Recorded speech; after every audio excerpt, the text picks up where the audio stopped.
So, lovely people of Monkeymans Jungle League, I hope you can hear me.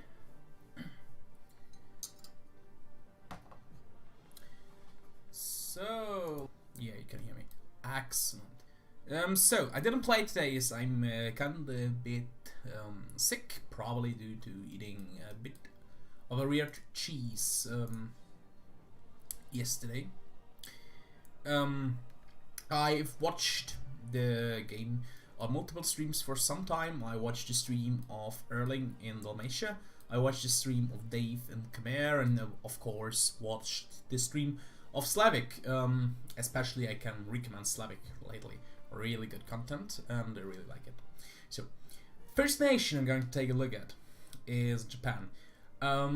Probably in around 10 minutes I will go about the talk where we go out of the save file, and I will talk about the entire China super region, which I would consider this area here without the Philippines, and talk about my thoughts about the entire region, because I think my thoughts about the region changed quite a lot in this game overall. So the first nation we're going to take a look at, as is its tradition, is Japan. 334 for ruler. That's pretty much standard. 21 ideas, as it should be at this time.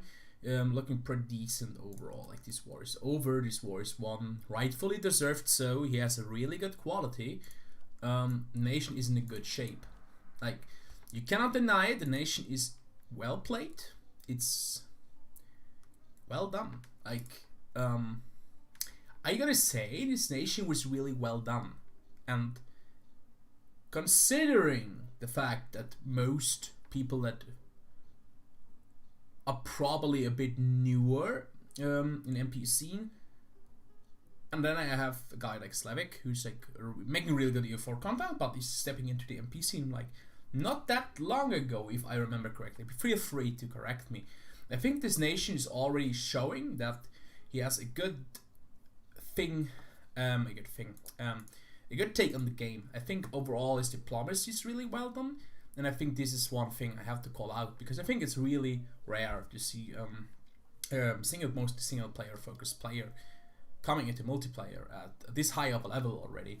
I would say I would consider him already one of the better players in MGL overall, simply from the fact of his diplomacy. He can massively improve his warfare still. He did a massive blunder in the war, actually, that was not exploited.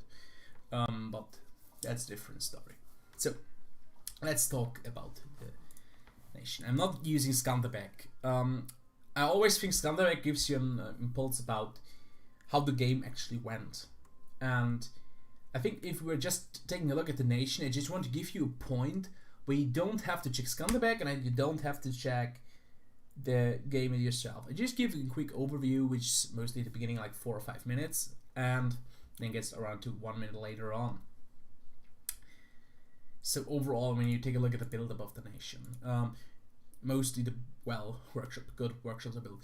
Shibirashi is not built. I don't think that's a gold mine. Where is that actually? No, that's certainly not a gold mine. That has to be done ASAP. In my opinion, gold mines, temples at this point are worth it. Even at this point, he still has like 5 loans for hell knows reason. I personally dislike being in loans. Like, his economy is so strong, it doesn't really matter at this point anyways. And if we take a look at the mill buildings, like lack of regimental camps, but it's not like it's relevant at this time. Barracks, the important ones are built, so it's a 1% loan from the burghers. I always forget that these are in the game. Like, yeah, you just use a build-up. It's 100% correct. Like, how should I paraphrase it? I always forget it that these loans are in the game. Pretty much you can see at this point that I didn't play EU4 that much after 128. Like, I played a lot around 128, where we were pretty much stuck for over a year on the patch. And just since 130, I'm a bit burned out on EU4 MP. I think I had one good campaign, but that's pretty much it. It's a nice expansion here. He pretty much owns Nippon. He will get all of Girin pretty much uncontested now. He will get all of Beijing uncontested. And at this point in time, I'm gotta say this from a neutral. I'm dead in the game, so I can pretty much say it as neutral. Shu is making massive mistakes allowing this. This Russia is already nearby. And if they're they need to play out Russia against Manchu. This is the key, but in this current time frame, it doesn't really matter. This Russia is scary as hell. This Russia is uncontested, not even remotely close to the strongest nation in the game. And I think Japan is probably the second strongest nation in the game at this point. 128 income. His army quality is insane, 5.5% morale, 115% discipline, 174 force limit. Good generals, good everything. This nation is really good. I got a rated 7 out of 10. And it's the best Japan that I can remember that was played in MGL until now. This may sound like high praise, but I cannot remember a single good Japan. But like, this is certainly a good looking nation. 7 out of 10 is fully deserved. It's a great looking nation. The thing that I saw in the war, I'm not going over it as much, was the thing that not taking this or this province, especially not this province here. This province is nerfed in MGL mod, yes. You don't get it via drilling troops, which is really, really big, actually. Like, it pretty much makes drilling outside of late game cannons pretty much useless. My eyes, at least. Not taking this province was a massive blunder. Also, not taking this province was a massive blunder. The siege that was pulled here in this area. The big problem was that if it would have been played well, it could have been easily pulled here, and he could have slickly or just get overrun without having a shot at like fighting back, which was not pulled off. It's a risky move, of course, but when you have the quality disadvantage of Manchu against Japan in this war, you just gotta take risks. And you're not winning a war when you're playing it safe, especially not when you're behind. Next nation I'm going to take a look at is Shu. I remember reading in some streams that Shu's looking strong. This nation's not looking strong at all. Why is this nation not strong at all? Like, it's 12, 12, 12. That's really good. Yeah, that was bad. Just didn't plan to break the alliance at the point of the peace with Korea. Yeah, like, it's mistakes. We all do mistakes. It's like human. It's like it's a human. It's human to make mistakes, and I think 95% of the U4 MP players don't see this mistake immediately, because like this is just habit for me. Because I'm always taking the core. I would have not taken this stuff here. And then you could say, yeah, but then someone could have just gone here, do Reconquest CB, we had that, and it would have worked as well. Like, there's never the perfect peace deal you can take beforehand. Like, this was a 15-year peace, I guess. So, why is she not that strong? This is due to geopolitical reasons. Right now, I guess the deal is that he gets Xi'an, Chengdu, parts of Canton. And I gotta say, like, why are people aiming for mediocrity? Like, you should always aim to be the strongest nation. Like, the thing is, I am always playing EU4 with one thing in mind. I want to be the strongest nation at the end of the game. If you take a look at my nations in the history of MGL, I pretty much had 3 nations where we debate I was either the strongest nation in the game or on the way of the true strongest nation in the game. I think my Byzantium and my Bharat were the strongest nations by far in the game. And the Nepal that was killed was at this point also probably the strongest nation in the game in 1650. And he's just... At this point he is in right now. He will never be able to beat Japan. That's his diplomatic error. Like, what's he going to form? It's a diplomatic problem he has. Like, he's currently in a war with Khmer. aim big, played this Manchu. KW, like this Manchu is the worst nation. I've played since by Ethiopia. My first game in Prince Ali's U4 server where opened religious, diplomatic, and MP. KW. Still survived until 7050. The thing is, currently he is in a war on the side of Vijayanagar. Like, even if he wins this war, like, what's he going to farm? Like, Khmer formable is not that much of an upgrade over the Nitran ideas, which are the Shu ideas. Nepal is out of the picture. It's Punjab. Like, what's he going to form? China? I don't think so. Like, this nation has no future. I don't see this how this nation will ever be able to decide what it wants. And this is something I would never ever aim for. It's just like, in my eyes, a big diplomatic error. Build-up wise, it's, if we take a look here, some provinces are already devved, even though I disagree with the devving a bit. Some provinces though are really well devved.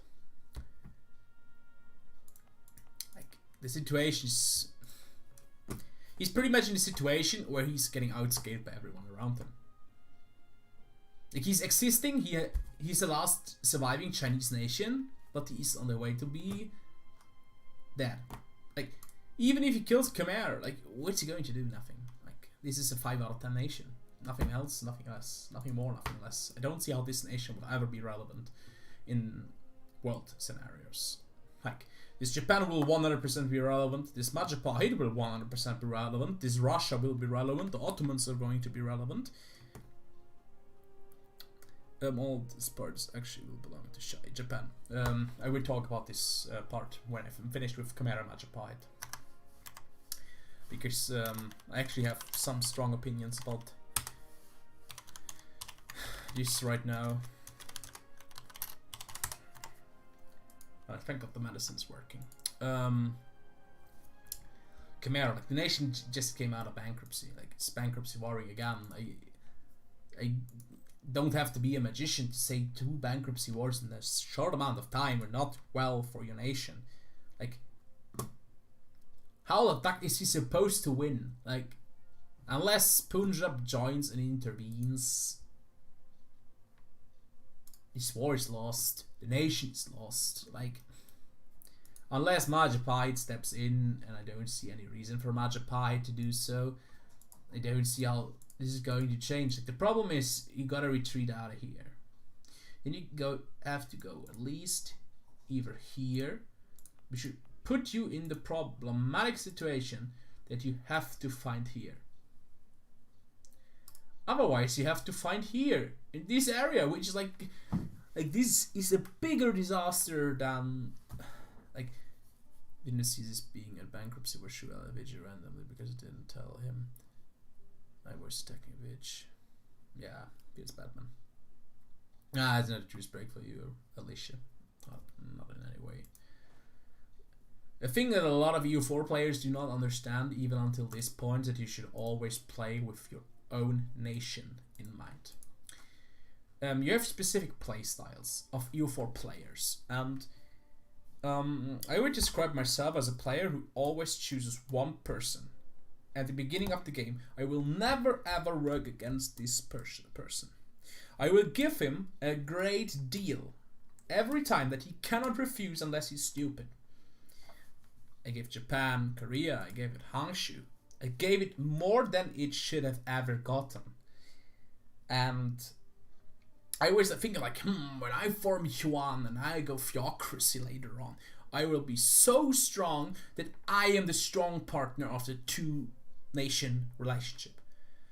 Some people call me a hawk boxer. I would not say I am a hawk boxer because I'm always ending up at the top of the box and I'm destroying the box whenever I want.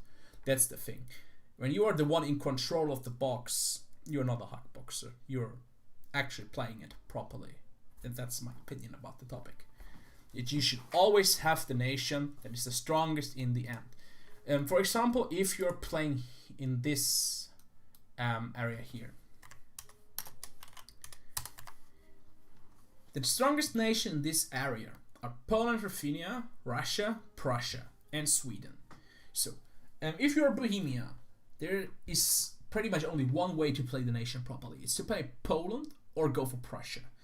Going for Prussia is like a big X for so many players because people are so scared of Prussia for no fucking reason that they are saying, oh, like, no, you're fine with farming Poland, but you're not fine with farming Prussia, which is completely wrong. Polish ideas are not that much worse than Prussian ideas. People are so odd and not understanding it.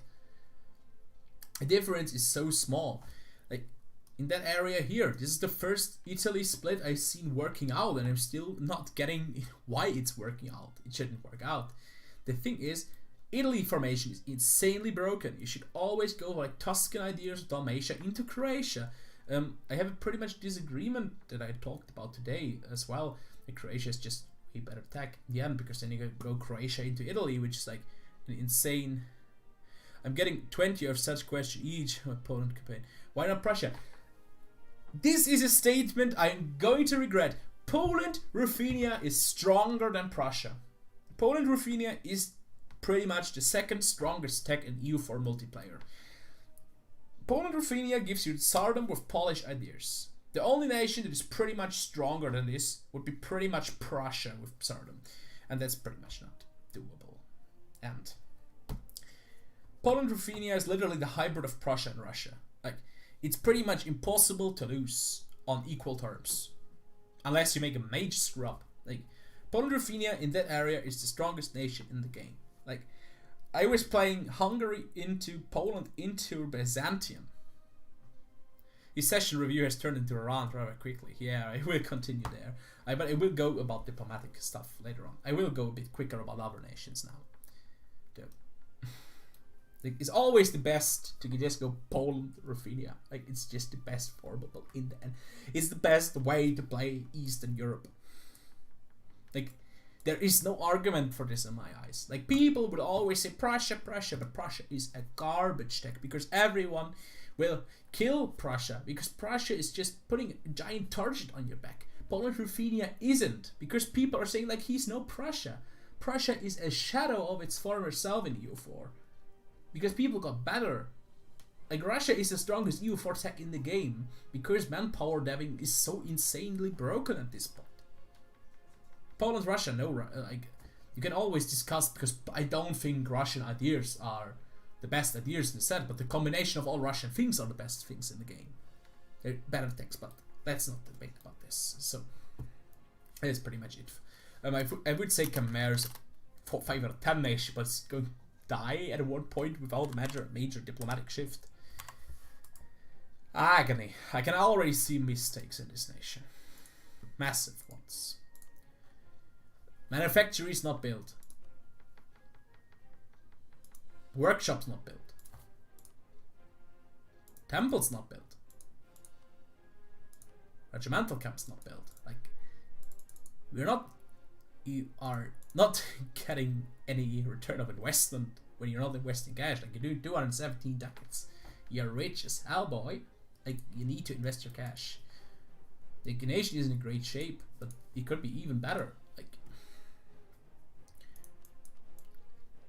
a nation went for a land-focused build, which is like epic.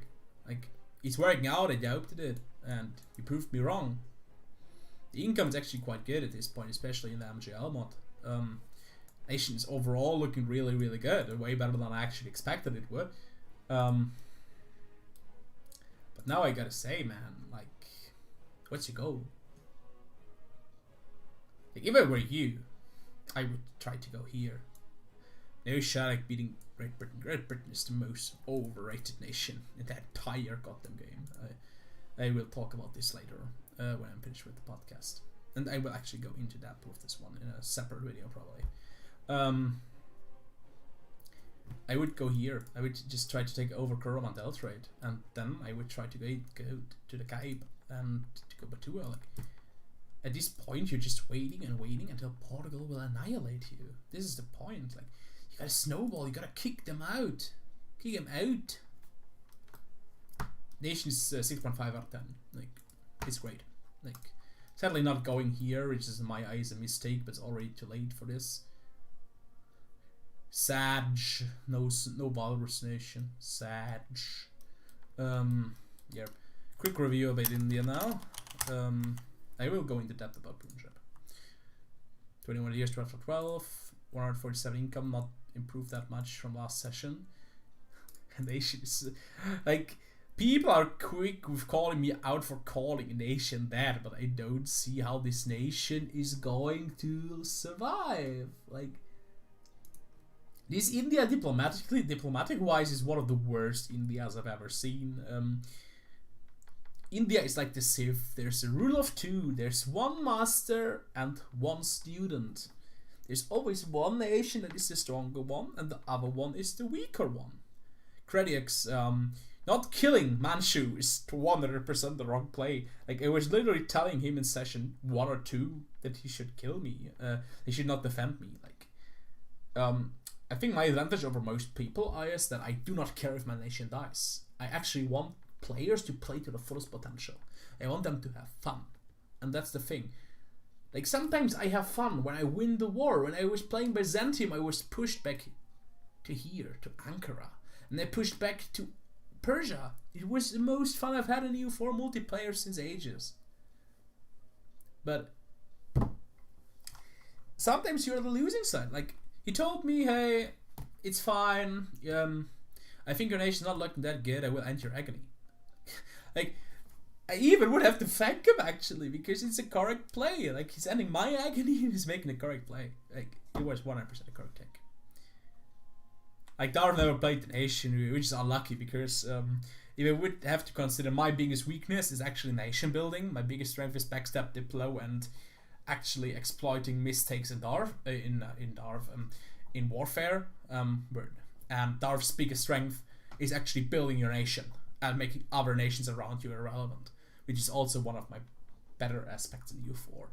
That's why our combination works so well together, and it's probably one of the better ones. I know I told Spain Netherlands to attack me as well. Yeah, I think just sometimes you just have to continue.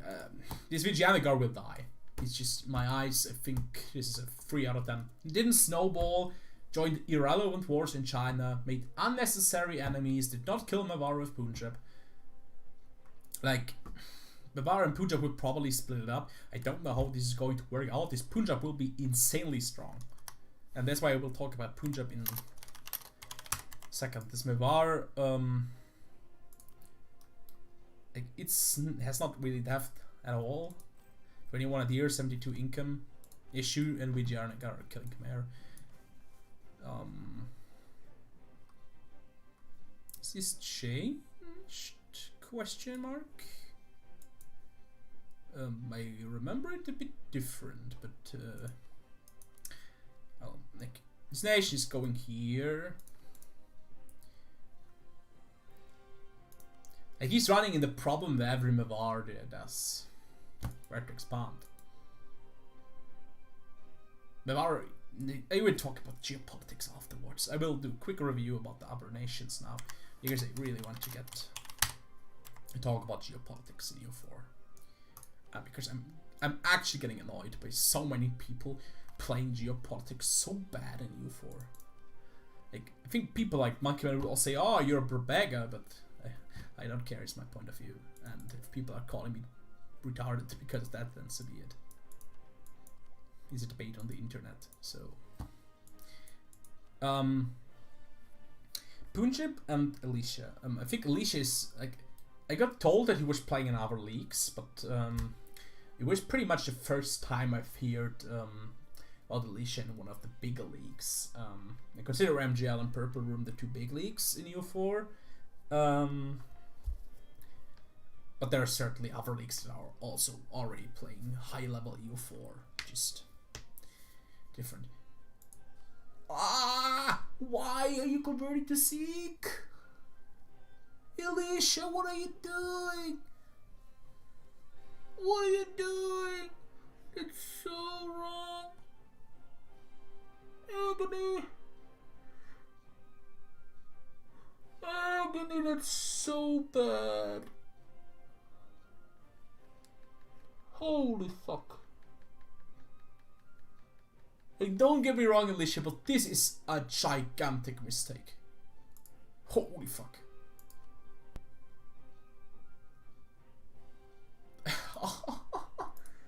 Like, what's a guru? They should not rest a missionary strict. Like, don't get me wrong, Alicia, but this horrible. Like, you have Jains. You do not have Vaishyas, the most broken estate in EU4. Besides Cossacks and merchants. I think it's best for the early game. Like, you threw away Suryar's heir. You threw away Vaishyas for Sikh. A religion that pretty much gives you a defender of faith, tier 5, 10% morale of armies, 5% discipline and military cost.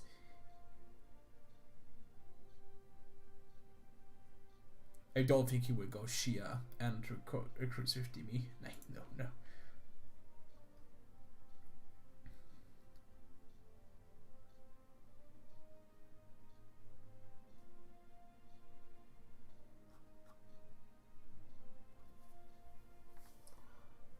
Like, I was actually about to praise this nation for so many good things. Like, he's doing so many good things. But now he's doing this. Like, the development. Well done. Like people say Vaishyas are bad. Like Vaishyas are not as broken as they used to be in 128, where they were literally the best estate in the entire game without a slight contest because of 20% death cost. Oh man, this nation is so good in so many regards. Then it goes sick. Like, it's not even going parliament. Like, holy fuck.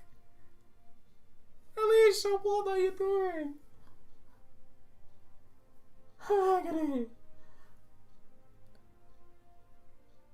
Why sure, it's not so good in current patch. Like, it's 33% production efficiency. For the love of God, why is this not good? Like,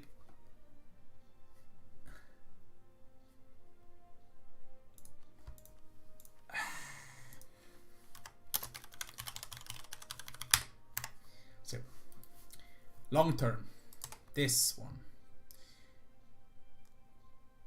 Don't really care about this one. Parliament, you are in India. Go. Like, do they actually have the ability?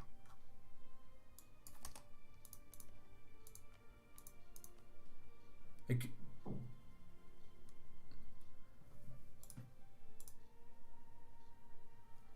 yeah. Hindu is not as broken as it used to be in 128, but it's still significantly better. Trust me on that one. Trust me on that one, Chief.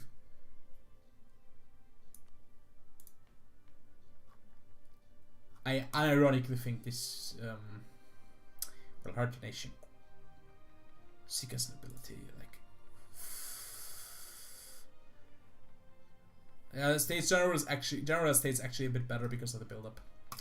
I would actually say this nation had the potential of a 6.5, and now I gotta say it's 5.5. You can prove me wrong. You can be insanely strong in next to no time if you pull it off properly. Like, he and Japan and Majapahit, like, these three will be the big Asian players. Mawar or Shu will fade into irrelevancy. I will do a quick talk about Europe as an overall region, and because I want to talk about EU for geopolitics. So Sunni is in a decent spot. Killing off Ethiopia now. Nation will be in a really good spot. Nation is really good. Like, allied with Congo, question mark. Is this the Indian Arc box? Oh, Indian Arc box, that's actually interesting. Why is Tunis even still alive? No reason for it.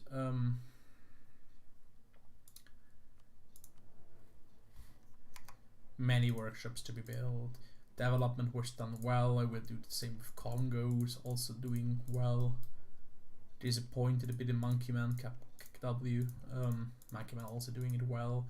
Like, when you take a look at all these nations, they're all played. They're all good.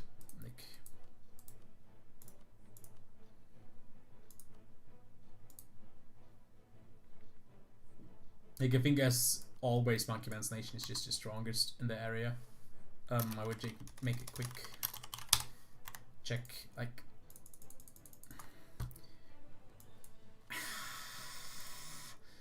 Like, it gets screamed so much, this is always a mistake. Like, if you would have 6,000 euros in real life and you would be a piss poor person, and why wouldn't you invest it if you get a guaranteed return of investment like this? Like, this war is paying itself off in like next to nothing. Like, agony. Like, fully built little workshops. Like, no one cares for temples. Like, why the hell is this not full build? What are you going to do with that? Give the money to poor people? Like, it's not intended as hate, but this is just not playing it well.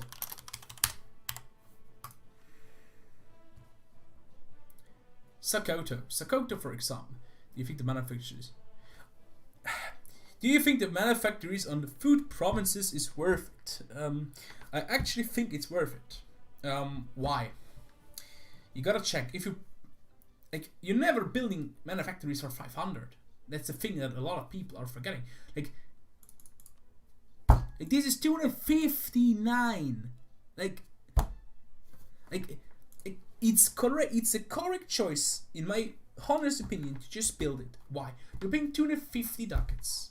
You're waiting 5 years, and then you're getting so much cash in return of investment that's probably paying off itself in 100 years. And I'm always saying if the manufactory is worth it, because you usually swap to full warfare mode in 1650, and this is the time where I would actually expect nations to be full build. I would say it's always worth it. Like not in the case of Monkeyman, like he's not having infinite amounts of cash. 0.37 thing, not build. Monkeyman. Are you jumping me? Like, these nations are all 6 out of 10s. Taking a quick look at Turkey, and then I would just do my. We'll take a look at Switzerland and Russia, and then I will just do my overall EU4 talk I want to do right now. I don't know why I haven't been able to go to the toilet, but the medicine seems to be working. I talked a bit about the plans with Rages. I'm not going to spoil them, but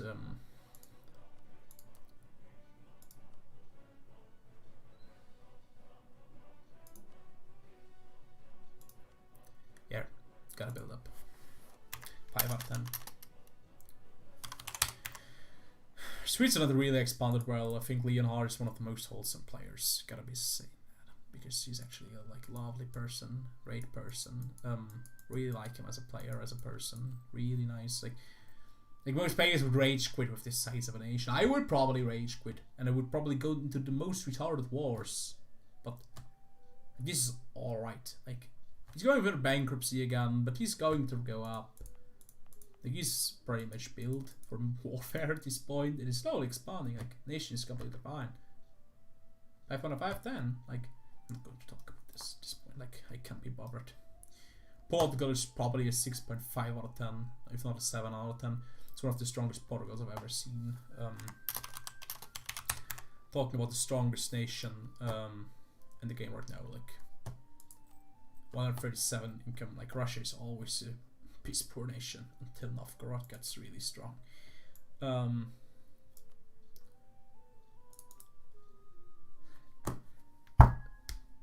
Like, oh, this is so.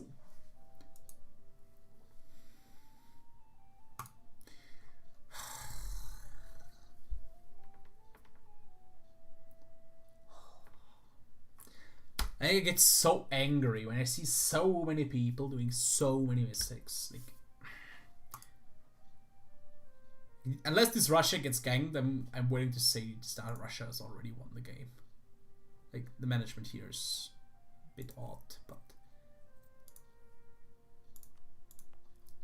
he hasn't even started developing it. Like if he starts to develop, this nation would just explode. Like it's insane to me. Like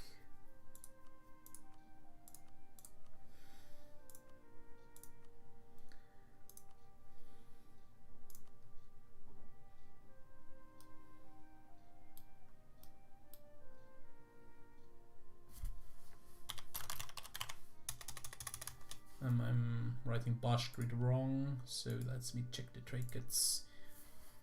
It's not boost. It's at 5, I guess it collapsed.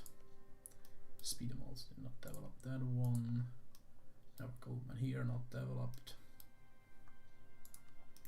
Yeah, I will check for you. Is in the mod, for the mod, expansion wise, I don't. Why? Like, there's no need for that. Like, where's the need for this one? Like, this is one you can always click when you need it. Mistake. So Tech Poland.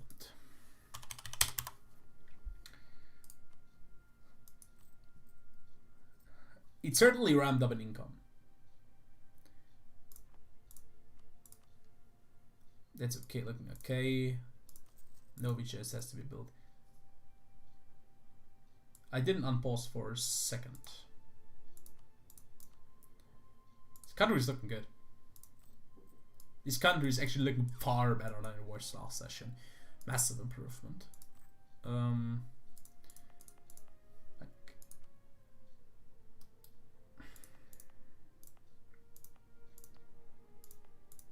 This nation actually improved massively.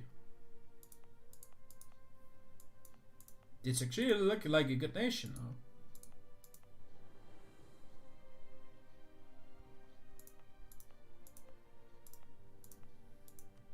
I'm willing to say that Poland is actually way stronger than I thought. Is that a joke compared to Russia? But that's because Russia is insane. Like, this is the strongest Russia I've seen in a long time in MP. But it, like, who is going to kill it? Japan, Ottomans, Poland combined? I don't know if this was all Poland subs work, but I would say the sub did an excellent job. 6.5 out of 10. So go now, because my rant about this game is over, I will go on and talk a bit about geopolitics in EU4, because this is something I always consider to be the part of EU4 where I am the best in, and where I would say most people I know in the EU4 scene are horrible at. The first thing is always you have to lie. It's a game. If you're honest every time, you either get the reputation of a saint, of biblical, levels of Jesus like Darth, who literally gets away with everything he does because he's always holding his word. Or you end up like me and do whatever you want. Have fun. 1575 2018 LAN party, never forget. Yeah. I'm going into a single player game for now. And I'm going into observer position. I think Darth is like the best explanation for the always honest Diplo, a nice guy stereotype. There is no other person for me that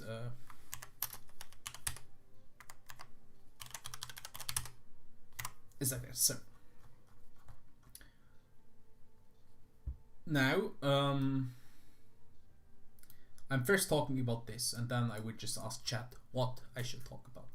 So the played nations usually are Usugi, Jiangsu, Qi, Min, Shu, and Ayutthaya. And one whoever wins here. This is irrelevant, like the one who wins here. So Jiangsu and Usugi should not coexist. Like, you need around 1470. Like 1470 is the time I will always see for the unifications. And Jiangsu has the only advantage of being a horde. It has better pips and everything. But with the changes that are done to Manchu in the mod, Manchu is on the clock. Manchu cannot fight China 1 versus 3. It's impossible. Unless the Chinese manage to screw up, it's impossible. The only way you have is to ally Qi and promise Xi help against Min and Shu, and then immediately go for Korea. Like, you're Johnson.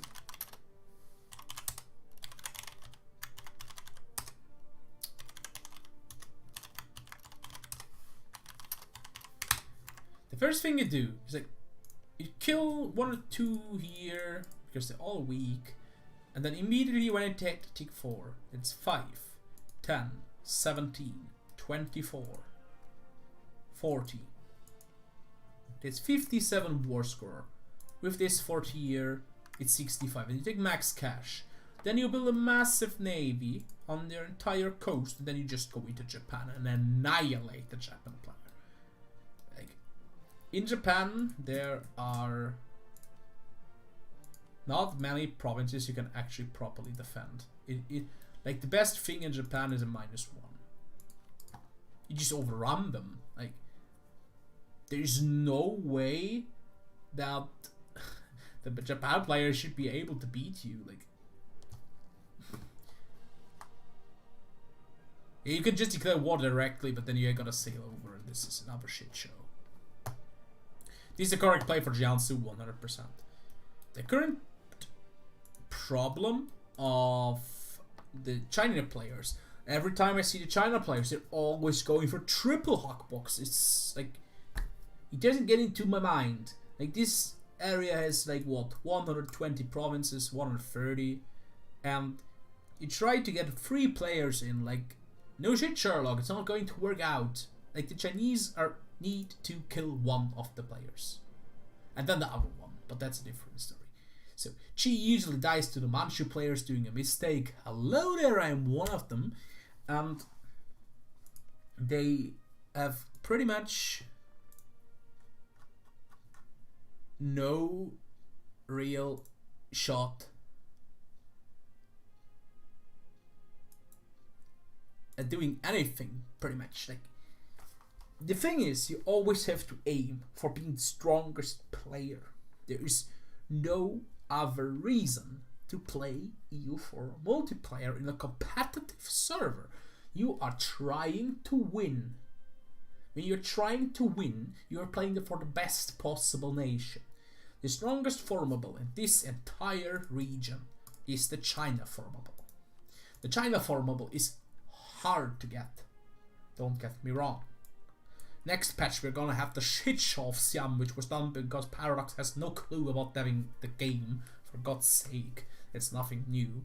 Like, releasing this Siam is one of the biggest mistakes I've ever seen. Like I always said that the biggest hilarious shit show I've seen from random numbers was this thing Siam, which like was insanely broken, and like everyone played it wrong until Malcolm like thought about it, and I talked with Malcolm and Distinct about it. Like, Malcolm talked to Distinct, I did not talk about Distinct. I do not talk with a lot of game related stuff to Distinct, because he rightfully calls me a probega. So the correct play was always to play Cav in the mod, because Cav was hilarious broken in the mod. Of course, you also want to have fun, Crediax, but having fun is playing with is being allied with a cool guy and hanging out with cool guys and talking with them or doing content, whatever you want. Like, I enjoyed the campaign where I was playing with you when you were Hindustan and I was playing Bharat. Like, I think we both know who were stronger military power, but we were both fine with it. Like, it was excellent. We both had our great share of fun. Like, it was the most fun I have ever had in playing EU4, besides the Punjab Byzantium War, where this was pretty much also epic. So this pretty much forces. Like, I think Qi is the nation with which peaks early. Qi has certainly an horrible ender, which is like bad. Fort defense, bad. This is good, this is good, this is good, this is good. Like, it's a great opener. It's great. Like, then you have Min, which is like, it's alright, but how are you gonna play this nation? It's like just a worse version of Shu and Qi. Like, it just has the best starting position. The entire place forms Khmer, has a good way of stacking absolutism.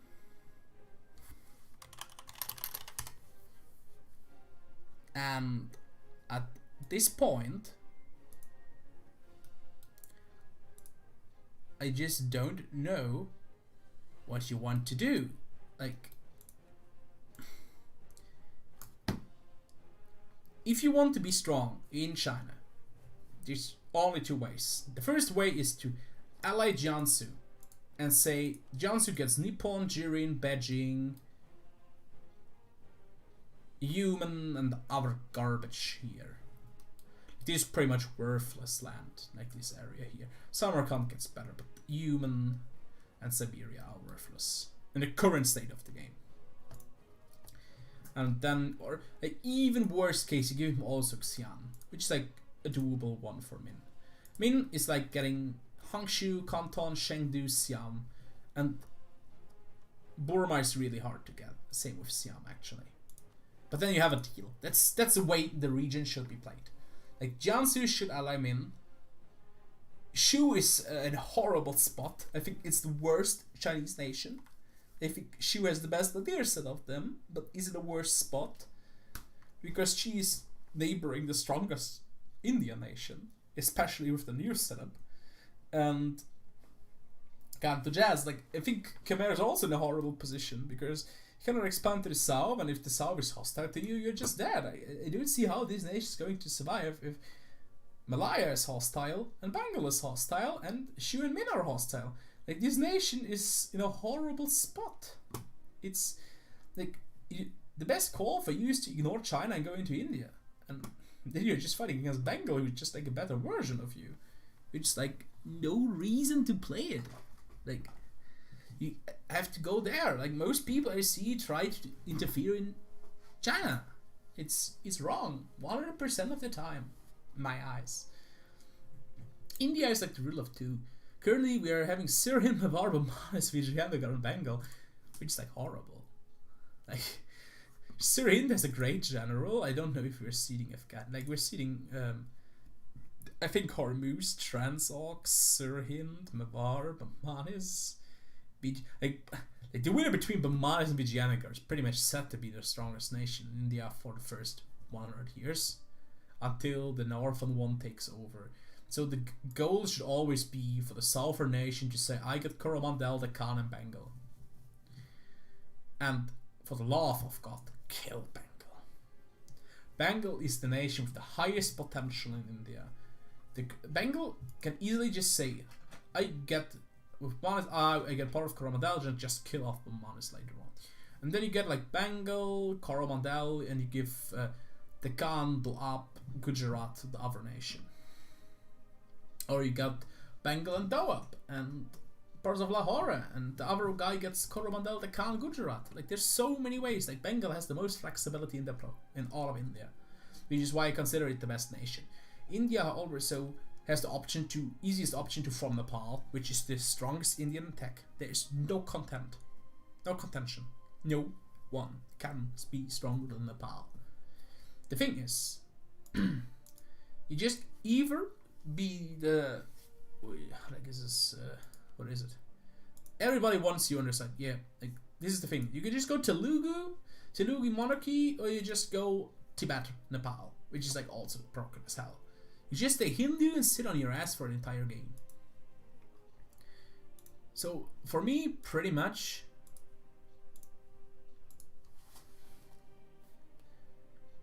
like,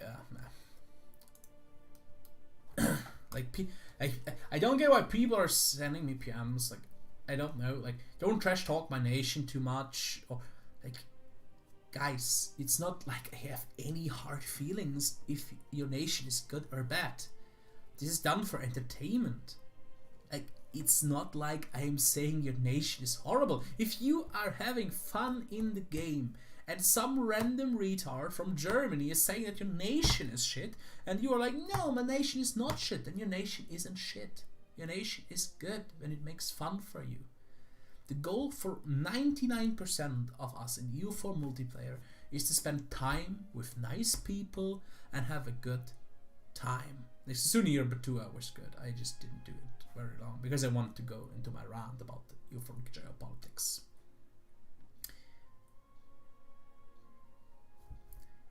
The thing is, India is pretty much rule of two. Bengal is, unless the Bengal player manages to screw up diplomatically, I think it's always the strongest nation, and it's set to be. It's a bit harder in the mod. In vanilla, it's even more retarded. In 128, it was especially dumb. On the other side, I think the current setup advocates for Vijayanagar Bengal the most. Yeah, like Cardiac's the only reason I still play U4 is because I like chilling with people. Like when I play U4, like I'm not gonna lie, I'm fire for U4s. Extinct pretty much. Like, but I like to play with you. I like to play with Leonard. I like to play with Ragi. I really like to play with Slavic. I really like to play with Darth. I like to play with Monkeyman.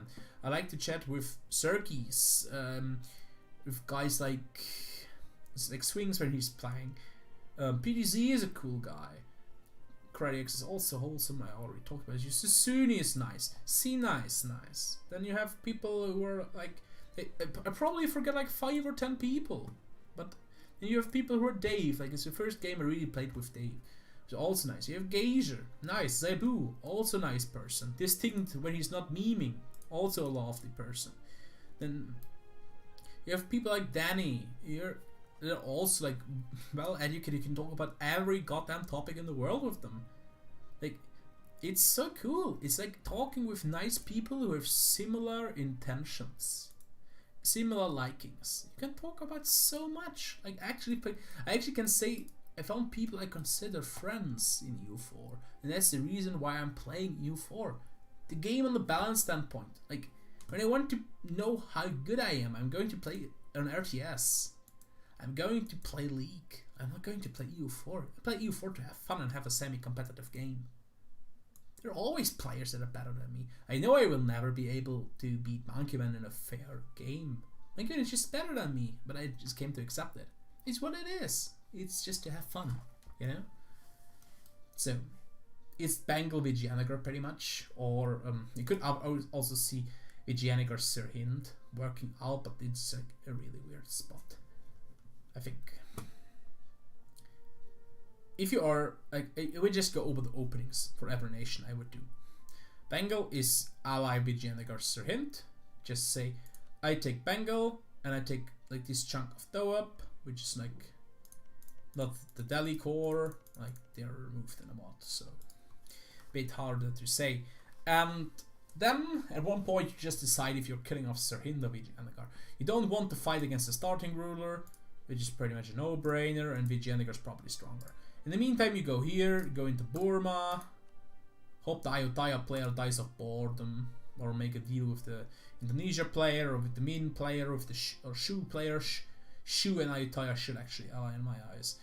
Is Bengal ally whoever wins Vijay Pamanis? Yeah, pretty much. Like I would always say ally Vijayanagar, because on equal terms, Vijayanagar should always win. If you are Vijayanagar Brahmanis, it's the same for both. Just win the one-on-one war.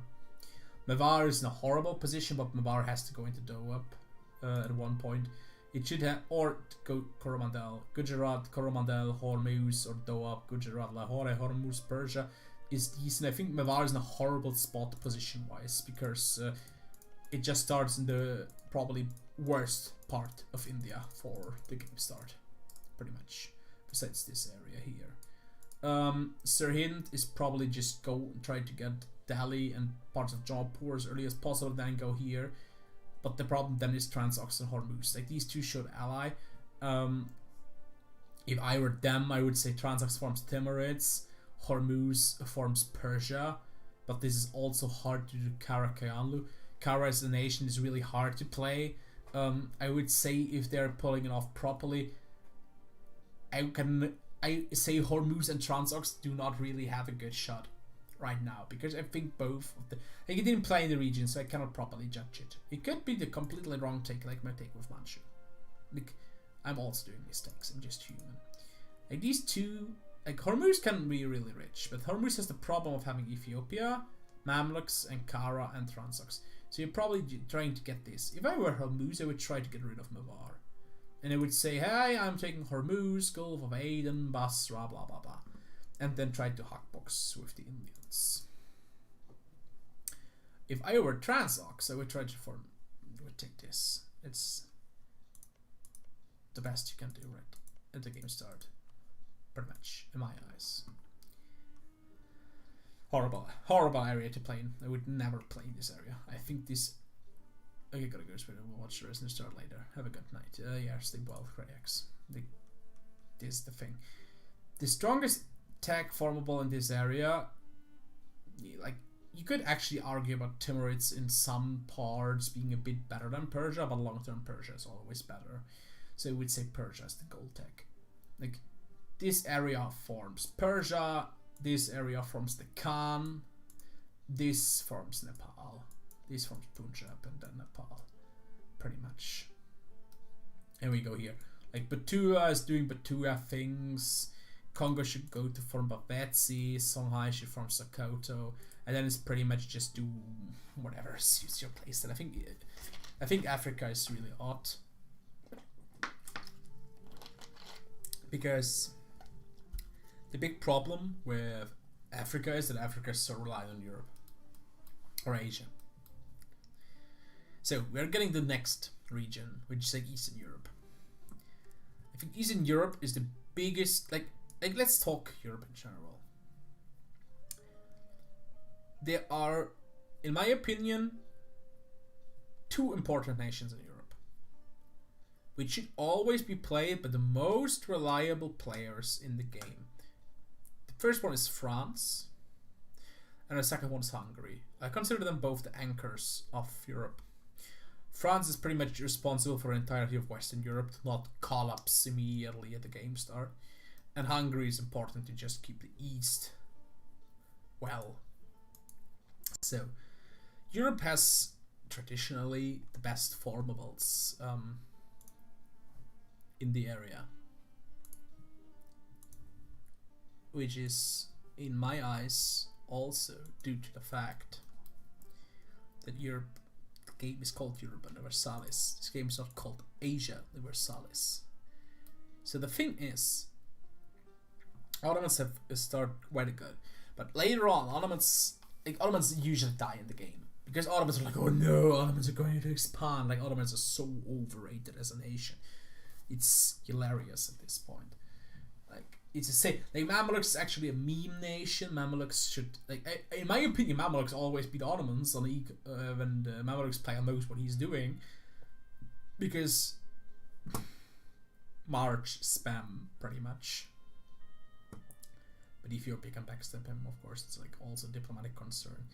With the Kara player, in my eyes, should always ally Ottomans. That you just cry Mamluks and say, hey, I will become your Persia boy and be your ally for the rest of the game, and hope the Ottomans don't push into the mountains, which they pretty much shouldn't.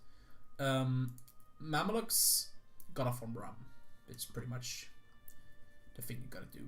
Ottomans are like, yeah, Ottomans should go Georgia into Ram, pretty much as well. Kara goes Persia. So then you have this area. Muscovy, no brainer, Russia. Lithuania. Lithuania has two options. It's either Poland or Russia. Like, it's Poland, Lithuania, which is, in my eyes, the second strongest nation in the game, if not the strongest. I would say for 90% of the player base in MGL, it's the strongest possible nation. Muscovy goes to Russia. Poland goes Poland, Lithuania, or just sits on their bum and deaths because Poland is in a great spot. Hungary is the nation with the most potential, even though like RB got annihilated and is next to worthless at the moment. Hungary can form Ram. Hungary can form Poland. Hungary can form Poland Byzantium. Hungary can, in theory, form Dalmatia. Hungary can form Romania.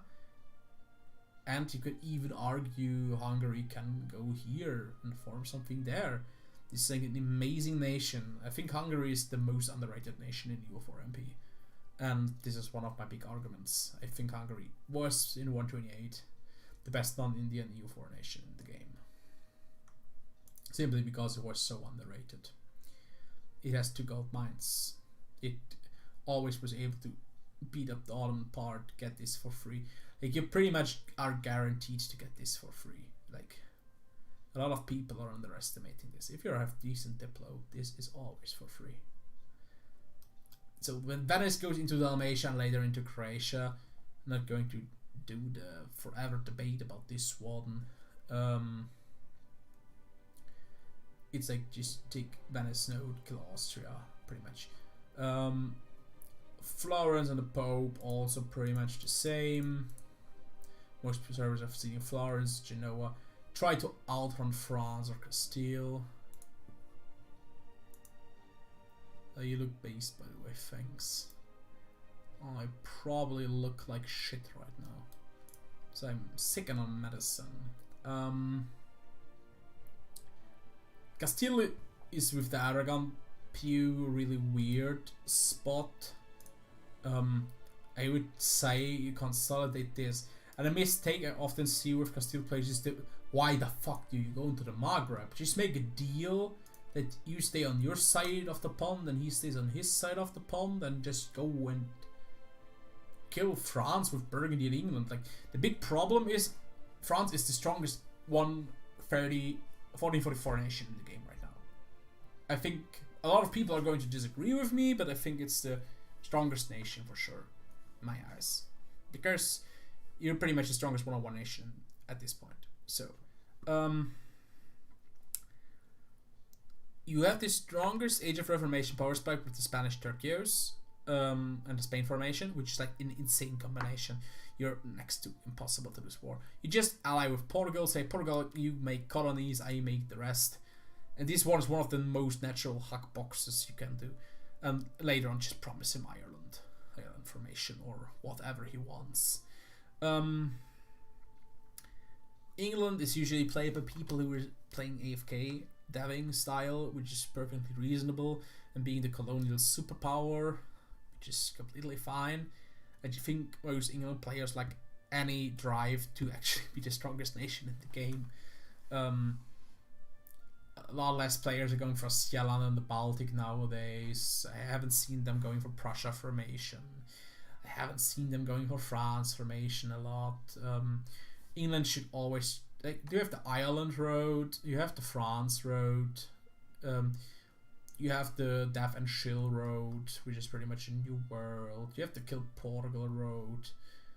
It's so many options. Like, Burgundy is a nation. It's like, I always say it's like really hard to play. So I'm not going to talk about it. The German miners are way too reliant on other Diplo outside of it. Bohemia should just try to form Poland, should try to form Prussia or Franconia or to kill Austria. Like, it has to go into either direction the game start, like either here or here, depending on the alliances you want to set up. Like, the best formable in this area is Spain. It's the power spike get an Age of Reformation. Here's try to become France or be France. Like, Florence should always aim to become either Spain, the insane Italy power spikes, or France later on, but this is always Italy. Austria is pretty much Germany at this point, or Italy. Like, Italy is still decent, not as strong as it used to be though. Poland, Ruthenia. Sweden is an interesting spot. Sweden is hard nerfed in the mod, in War 30. It can go into Russia, which is probably the strongest long-term road. It can go into Prussia. It can just do Sweden and Shill in the Lübeck node. It's also fine. I think it's way significantly better than Denmark. Denmark always goes to Hanover road. Yeah, which leads me to the fact that this area forms Spain. This tries to aim for France, Ireland or France. Def cost stacking, construction cost stacking into France or Spain or Italy, Rum, Poland, Ruthenia, Russia, Prussia. And people need to understand that the strict fact is that if you have the strongest military nation in the world, ideas wise, no matter how good or how bad you play, you will always have the advantage long term, Because no matter how good you are, you sometimes cannot get a modifier. Because the other nation simply is the better ideas. It is what it is. And always remember, the goal in EU4 is to have fun. And then to win the game. But there's this nice quote of a band I really like. It's called Yumi N6. Which says, you win some and you lose some. Have a good night. I like you, MGL people. CY at Nerds.